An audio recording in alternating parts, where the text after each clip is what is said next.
ناظرین اکرام، السلام علیکم ورحمۃ اللہ وبرکاتہ۔ ان تمام احباب کا بہت شکریہ جنہوں نے چینل کو سبسکرائب کر لیا ہے۔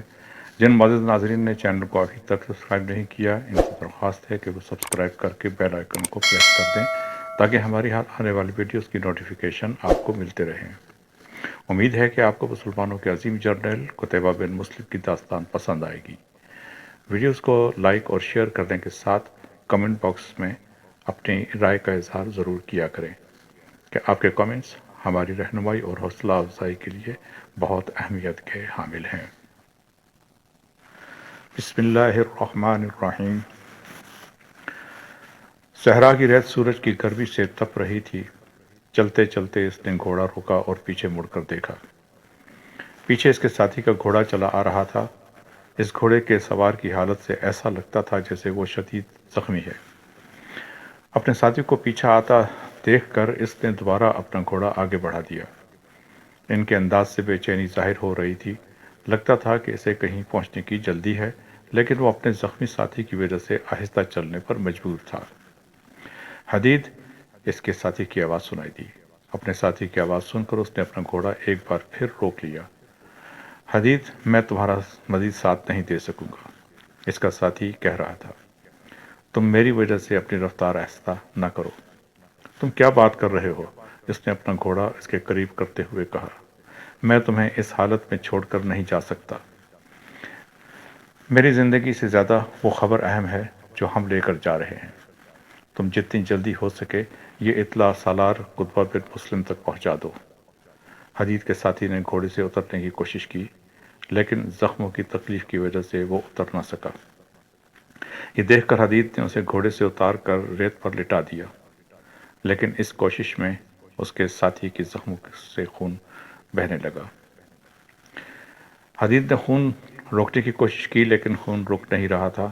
یہ دیکھ کر حدید کے ماتھے پر پریشانی سے شکلیں نمودار ہو گئیں۔ میری بات مان لو، حدید کے ساتھی نے اسے پریشان دیکھ کر کہا۔ تم میری وجہ سے رکے نہ رہو۔ میری زندگی سے زیادہ اہم اس اطلاع کا سالار تک پہنچنا ہے، اور میں تو ویسے بھی چند لمحوں کا مہمان ہوں۔ یہاں تک کہہ کر وہ خاموش ہو گیا۔ زخموں سے خون بہہ جانے کی وجہ سے اس پر نقاہت طاری ہو رہی تھی، اور اس کے لیے مزید بولنا مشکل ہو گیا تھا۔ اس نے یہ تمام الفاظ بڑی مشکل سے ادا کیے تھے۔ حدید، جلدی کرو، اس نے بڑی مشکل سے کہا۔ اس کی آواز ڈوبتی جا رہی تھی۔ حدید، تم جتنی جلدی ہو سکے یہ اطلاع قتیبہ بن مسلم تک پہنچا دو، ورنہ کوئی بھی زندہ نہیں بچے گا۔ اس کی آنکھیں بند ہو رہی تھیں، اور اس کی آواز سرگوشیوں کی صورت اختیار کر چکی تھی۔ اسی لیے حدید نے اس کے منہ سے کان لگا دیا۔ اس کے ساتھی نے پھر کہا۔ حدید کو اس کے الفاظ بڑی مشکل سے سنائی دیے۔ اس کا ساتھی کہہ رہا تھا، کوئی بھی زندہ نہیں بچے گا حدید۔ حدید، تم جلدی کرو، تم جلدی کرو۔ اور پھر اس کی آواز ڈوب گئی۔ وہ ہمیشہ کے لیے خاموش ہو چکا تھا۔ حدید کو ابھی تک اس کے الفاظ سنائی دے رہے تھے، کوئی بھی زندہ نہیں بچے گا، کوئی بھی زندہ نہیں بچے گا۔ وہ کچھ دیر اسی طرح بیٹھا رہا، پھر وہ اٹھا۔ اس نے اپنے ساتھی کے گھوڑے کو اپنے گھوڑے کے ساتھ باندھ دیا۔ اس نے اپنے ساتھی کی لاش اپنے گھوڑے پر رکھی اور خود بھی اس گھوڑے پر سوار ہو گیا۔ سوار ہوتے ہی اس نے گھوڑا سرپٹ دوڑا دیا۔ حلیے سے وہ کوئی عالم لگتا تھا۔ اس کے چہرے پر قدرے لمبی مگر سلیقے سے تراشی ہوئی داڑھی تھی۔ وہ شام کے پھیلتے اندھیرے میں چلا جا رہا تھا۔ اس کی چال میں ایک وقار تھا۔ بظاہر وہ اپنے حال میں مست تھا، لیکن وہ غیر محسوس انداز میں اپنے چاروں طرف نظر رکھے ہوئے تھا۔ مختلف گلیوں سے گزرنے کے بعد آخر میں ایک مکان کے سامنے جا رکا۔ اس نے اس طرح ادھر ادھر دیکھا جیسے غلط راستے پر آ گیا ہو۔ اپنے ارد گرد کسی کو نہ پا کر اس مکان کے دروازے پر خاص انداز میں دستک دی۔ کچھ دیر بعد دروازہ کھلا اور وہ فوراً اندر داخل ہو گیا۔ اندر داخل ہوتے ہی وہ پلٹا اور اس نے دروازے کو بند کر دیا۔ تمہیں کسی نے آتے تو نہیں دیکھا؟ وہ دروازہ بند کر کے مڑا تو دروازہ کھولنے والے نے سوال کیا۔ نہیں، اس نے مسکرا کر جواب دیا۔ آؤ میرے ساتھ۔ دروازہ کھولنے والے نے کہا اور اندر کی طرف بڑھ گیا۔ وہ بھی اس کے پیچھے پیچھے اندر چلا گیا۔ مکان اندر سے تاریک تھا، لیکن وہاں اتنی روشنی موجود تھی کہ وہ دوسرے شخص کے خد و خال دیکھ سکتا تھا۔ چند کمروں سے گزرنے کے بعد وہ دونوں ایک راہداری میں داخل ہوئے۔ راہداری کے ایک کونے میں مشعل جل رہی تھی، جس کی وجہ سے وہاں روشنی تھی۔ راہداری ایک کمرے کے دروازے پر ختم ہوتی تھی۔ راہداری عبور کرنے کے بعد وہ دروازہ کھولنے والے شخص کے ساتھ کمرے میں داخل ہو گیا۔ باقی مکان کے برعکس اس کمرے میں روشنی تھی۔ قالین بچھا ہوا تھا، جس پر 3 آدمی پہلے سے بیٹھے ہوئے تھے۔ ان تینوں میں سے ایک نے، جو نمایاں نظر آ رہا تھا، چپتی نظروں سے اس کی طرف دیکھا۔ اپنی شناخت کراؤ، اس نے آنے والے کو گھورتے ہوئے کہا۔ اس نے جیب سے پیلے رنگ کا رومال نکالا اور اسے لہراتے ہوئے بولا، مجھ سے کوئی ریشمی رومال خریدے گا؟ اس کی بات سن کر کمرے میں موجود لوگوں نے چونک کر اس کی طرف دیکھا۔ لیکن یہ تو پیلا رومال ہے، جبکہ مجھے سرخ چاہیے، اس آدمی نے کہا، جو عمر میں سب سے بڑا تھا۔ تم یہی خرید لو، اس نے دوبارہ کہا، اسے نئے قلعے کا خونین انقلاب سرخ کر دے گا۔ اس کی بات سن کر سب باری باری اٹھے اور اس سے مصافحہ کیا۔ مصافحہ سے فارغ ہو کر وہ ایک طرف بیٹھ گیا۔ وہ خاصا محتاط نظر آ رہا تھا۔ کہو، کیا خبر لائے ہو؟ اندر موجود لوگوں میں سے ایک نے پوچھا۔ مجھے نئے قلعے والوں نے بھیجا ہے، ہر کام منصوبے کے مطابق ہو رہا ہے، وہاں کی آبادی کی اکثریت ہمارے ساتھ ہے۔ مجھے یہ معلوم کرنے کے لیے بھیجا گیا ہے کہ تم لوگوں کی کارکردگی کیا ہے۔ نئے قلعے والوں کو بتانا کہ ہم ان کے اشارے کے منتظر ہیں۔ ادھر عمر والا بولا، ہمیں جو ہی اشارہ ملا ہمارا گروہ حرکت میں آ جائے گا۔ تو پھر تم ہمارے اشارے کے منتظر رہو، اس نے کہا۔ میرا کام صرف اتنا تھا، میں اب چلتا ہوں، یہ کہہ کر وہ اٹھ گیا۔ اس نے سب سے مصافحہ کیا، پھر وہ مکان سے باہر نکل آیا۔ مکان سے نکل کر وہ کچھ دیر بلا مقصد گھومتا رہا، پھر اس نے اپنا رخ تبدیل کر لیا۔ اب وہ شہر سے باہر ویرانے کی طرف جا رہا تھا۔ شہر سے باہر آ کر اس نے اچھی طرح اطمینان کر لیا کہ کوئی اس کا پیچھا تو نہیں کر رہا۔ جب اس اطمینان ہو گیا کہ کوئی اس کا پیچھا نہیں کر رہا، تو اس نے ہاتھ بڑھا کر اپنی داڑھی کو پکڑا اور اسے ہلکا سا جھٹکا دیا۔ داڑھی اس کے ہاتھ میں آ گئی۔ اس داڑھی کے نیچے سے ایک خوبرو نوجوان کا چہرہ نکلا، جس پر چھوٹی مگر سلیقے سے تراشی ہوئی داڑھی بھلی معلوم ہوتی تھی۔ اس کے ساتھ ہی اس نے جیب سے سفید رنگ کا رومال نکالا اور اپنے سر پر باندھ لیا۔ اب وہ بالکل بدلے ہوئے حلیے میں تھا۔ اس کام سے فارغ ہو کر وہ دوبارہ شہر کی طرف چل پڑا۔ ابھی وہ چند گلیاں ہی مڑا تھا کہ پیچھے سے ایک آدمی آیا اور غیر محسوس طریقے سے اس کے ساتھ ساتھ چلنے لگا۔ اس کا انداز ایسا تھا کہ اگر کوئی انہیں دیکھتا تو یہی سمجھتا جیسے وہ دونوں کافی دور سے اکٹھے چلے آ رہے ہیں۔ کہو، کیسا رہا؟ اس کے ساتھ چلنے والے نے مسکرا کر اسے مخاطب کیا۔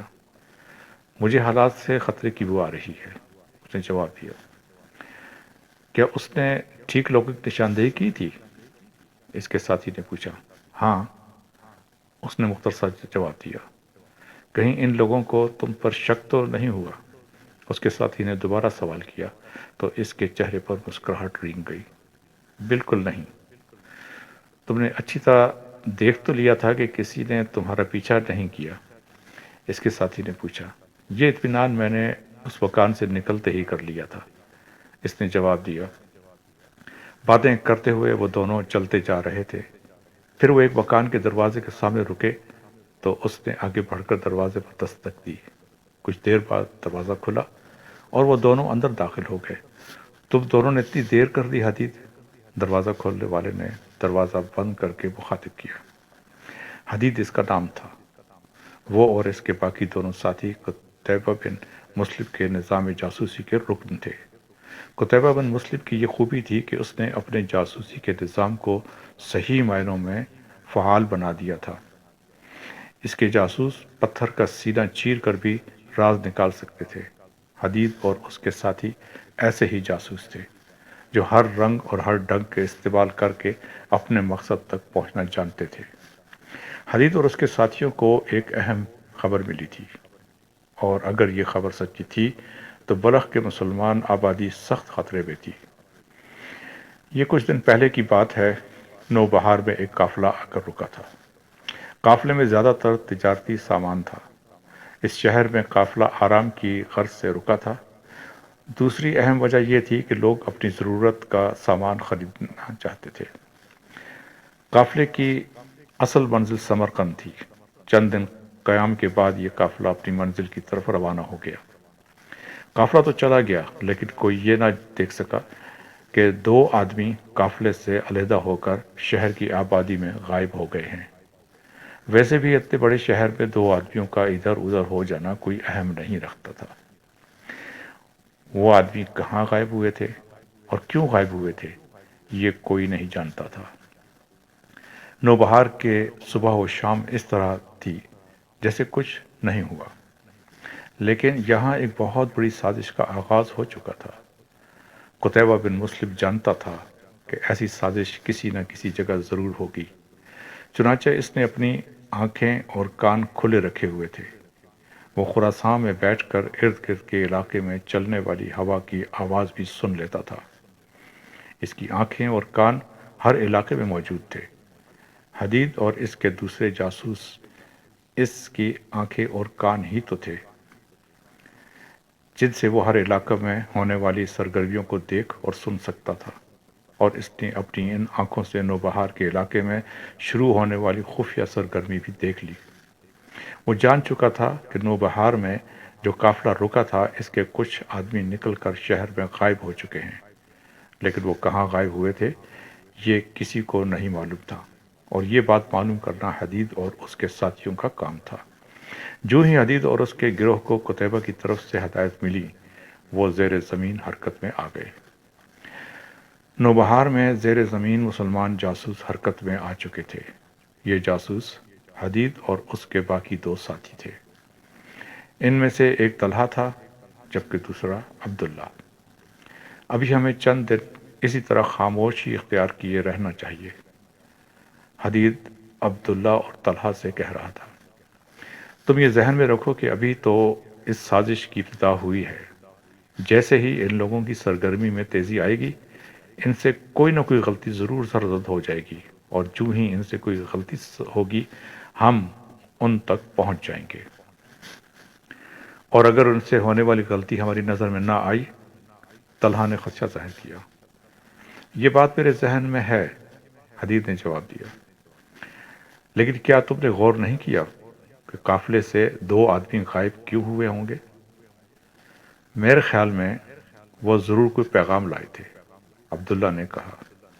بالکل، حدید نے مسکراتے ہوئے کہا، میرا بھی یہی خیال ہے۔ وہ ضرور کوئی پیغام لائے ہوں گے، اور ابھی ان کی طرف سے کئی اور پیغامات آئیں گے۔ یہ سلسلہ اس وقت تک چلتا رہے گا جب تک وہ لوگ اپنی سازش میں کامیاب نہیں ہو جاتے، لیکن اس سے پہلے کہ وہ اپنی سازش میں کامیاب ہوں، ہمیں کچھ کرنا ہوگا، اور اس کا سب سے آسان طریقہ یہ ہے کہ ہم ان کے پیغام رسانی کے طریقے کا کھوج لگائیں۔ اگر ایسا ہو جاتا ہے تو ہم بہت آسانی سے ان کی سازش کا حصہ بن کر اسے ناکام بنا سکتے ہیں۔ حدید کی تجویز معقول تھی، وہ تینوں ایسا کر سکتے تھے۔ مزید کچھ بحث کے بعد وہ ایک قابل عمل منصوبہ بنا چکے تھے۔ ابھی چند دن ہی گزرے ہوں گے کہ نوبہار میں ایک اور قافلہ آ کر رکا۔ اس قافلے میں بھی زیادہ تر وہی لوگ تھے جو تجارت کی غرض سے جا رہے تھے، اس لیے قافلے کے ساتھ قیمتی سامان بھی تھا، اور قافلے کی حفاظت کے لیے مسلح افراد بھی ساتھ تھے۔ قافلے میں وہ لوگ بھی شامل تھے جو کافی عرصے بعد اپنے گھر واپس جا رہے تھے۔ رات کو قافلے والوں نے شہر سے باہر قیام کیا۔ نوبہار کے پاس خیموں کی ایک بستی آباد ہو گئی تھی۔ رات کا پچھلا پہر تھا۔ یہ سب لوگ خیموں میں پرسکون نیند سوئے ہوئے تھے۔ ویسے بھی مسافر سارے دن کے تھکے ہوئے تھے، اس لیے کسی کو ارد گرد کا ہوش نہ تھا۔ اچانک ایک طرف سے شور اٹھا۔ وہاں کچھ خیموں کو آگ لگ چکی تھی۔ لوگ آگ بجھانے کی کوشش کر رہے تھے، لیکن آگ پھیلتی جا رہی تھی، اور اس بات نے اکثر لوگوں کو خوفزدہ کر دیا تھا۔ لوگ خوف کے مارے ادھر ادھر بھاگ رہے تھے۔ بچے اپنی ماؤں سے جدا ہو کر سسک رہے تھے، لیکن دو سائے ان سب ہنگاموں سے بے نیاز خیموں سے دور ہٹتے چلے جا رہے تھے۔ ان کا رخ شہر کی طرف تھا۔ ایک تو رات کی تاریکی تھی اور دوسرا انہوں نے سیاہ چادریں اوڑھ رکھی تھی، اس لیے دور سے وہ نظر نہیں آ سکتے تھے۔ چونکہ رات کا وقت تھا اس لیے شہر کے دروازے بند تھے۔ شاید وہ بھی اس بات سے باخبر تھے، اس لیے شہر سے کچھ دور ہی انہوں نے اپنا رخ بدل لیا۔ اب ان کا رخ شہر کی پچھلی طرف تھا۔ شہر کے اس طرف جنگل تھا۔ یہ جنگل گھنا نہیں تھا، بلکہ یہاں درخت تھے ہی بہت کم۔ اس علاقے میں ایک پرانا کھنڈر تھا۔ کہا جاتا تھا کہ کھنڈر کسی بادشاہ کا محل ہوتا تھا۔ اس کی بیوی بہت خوبصورت تھی۔ وہ اپنی بیوی کو بہت پیار کرتا تھا۔ پھر ایک دن ایسا ہوا کہ بادشاہ کسی بات پر اپنی بیوی سے ناراض ہو گیا۔ اس نے حکم دیا کہ اس کی بیوی کو بھوکے شیروں کے آگے ڈال دیا جائے۔ اس کی بیوی اس وقت ماں بننے والی تھی۔ اس نے بادشاہ کی بہت منت کی کہ اس کے لیے نہ صحیح اس کے ہونے والے بچے کے لیے ہی اس کی جان بخش دے، لیکن بادشاہ کو اس پر رحم نہ آیا۔ بادشاہ تو جیسے بالکل ہی بدل گیا تھا۔ کہاں وہ شخص جو اپنی بیوی پر جان چھڑکتا تھا، اور کہاں وہ بادشاہ جسے اپنے ہونے والے بچے پر بھی رحم نہ آیا۔ آخر اس کے حکم سے اس کی بیوی کو بھوکے شیر کے آگے ڈال دیا گیا۔ بادشاہ کی بیوی کی آخری چیخیں دل دہلا دینے والی تھیں۔